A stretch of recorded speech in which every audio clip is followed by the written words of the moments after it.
आर्थिक संकट से जूझ रहे पाकिस्तान में रेलवे सेवा ही पूरी तरह से चरमरा गई है। शहबाज शरीफ की सरकार के पास अब इतने भी पैसे नहीं हैं कि वो देश की जनता के लिए रेलवे का संचालन कर सके।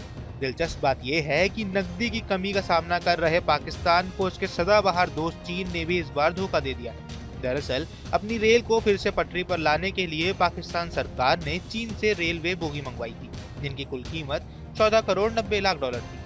लेकिन ये मेड इन चाइना बोगियां पाकिस्तान की रेलवे लाइनों पर चलने में फेल हो गई हैं और अब चीन के आयात किए गए बोगियों की ताकत और क्वालिटी पर लगातार सवाल उठ रहे हैं। मीडिया रिपोर्ट्स में ये जानकारी दी गई है कि पाकिस्तान ने हाल ही में चीन से 149 मिलियन अमेरिकी डॉलर मूल्य की गैर कार्यात्मक रेलवे बोगियां आयात की हैं, जिससे पाकिस्तान रेलवे अधिकारियों में असंतोष पैदा हो गया और चीनी आयात पर संदेह पैदा हो गया। मीडिया रिपोर्ट्स के अनुसार पाकिस्तानी अधिकारियों ने चीन में उनका निरीक्षण करने वाले अधिकारियों की दक्षता और योग्यता पर अब सवाल उठा दिए। पाकिस्तानी अखबार के सूत्रों ने बताया कि शहबाज शरीफ सरकार को बोगियों को चालू करने के लिए ही लाखों रुपए खर्च करने पड़े। पाकिस्तान रेलवे की स्की लाइन पर रखरखाव का काम चल रहा है। रिपोर्ट में कहा गया, हालांकि उन्होंने बताया कि अनुचित दबाव पाइपों के कारण दुर्घटना का खतरा था, क्योंकि ब्रेक ठीक से काम नहीं करते थे। रेलवे प्रशासन ने इन समस्याओं के समाधान के लिए बोगियों में 2 से 2.5 इंच मोटी पाइप लगाने का काम शुरू किया है। पाकिस्तान के अखबार ने बताया कि इन बोगियों में पहले 20 इंच की पाइप लगाई जाती थी।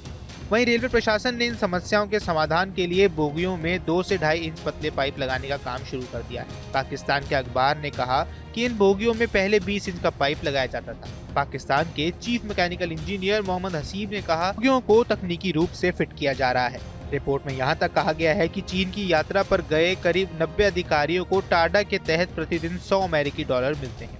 वहीं पाकिस्तान के मुख्य यांत्रिक इंजीनियर मोहम्मद यसीम ने कहा कि बोगियों को तकनीकी रूप से फिट किया जा रहा है और रिपोर्ट में कहा गया है कि चीन की यात्रा पर गए लगभग 90 अधिकारियों को टाडा के तहत प्रतिदिन 100 अमेरिकी डॉलर मिलते थे। ये नवीनतम रिपोर्ट चीन पाकिस्तान आर्थिक गलियारे में बढ़ती समस्याओं के बीच आई है। रिपोर्ट्स में पिछले महीने रिपोर्ट आई थी कि बढ़ती विनिमय दर और पाकिस्तान विद्युत विनियामक प्राधिकरण के साथ मुद्दों के कारण पाकिस्तान में चीनी कंपनियों ने धीमी गति की नीति अपनाई है। ये जानकारी पाकिस्तान में चीनी राजदूत नोंग रोंग ने पाकिस्तान के प्रधानमंत्री के सहयोगी सैयद तारिक फातमी के साथ बैठक के दौरान साझा की। बैठक के दौरान तारिक फातमी ने राजदूत को बताया कि पाकिस्तान अधिकारियों ने चीनी नागरिकों के लिए पूर्ण सुरक्षा व्यवस्था सुनिश्चित करने के लिए पहले से ही सुरक्षा उपाय कर लिए हैं। आर्थिक बदहाली से जूझते पाकिस्तान को चीन की बड़ी परियोजनाएं अब भारी पड़ रही हैं। पाकिस्तान में चीन की कई बड़ी परियोजनाएं अब अटकती हुई नजर आ रही हैं। अब पाकिस्तान के एक मंत्री ने कहा है कि उनका देश अपनी मेगा रेलवे प्रोजेक्ट की लागत को 40% कम करने के लिए चीन के साथ बात करने की योजना बना रहा है।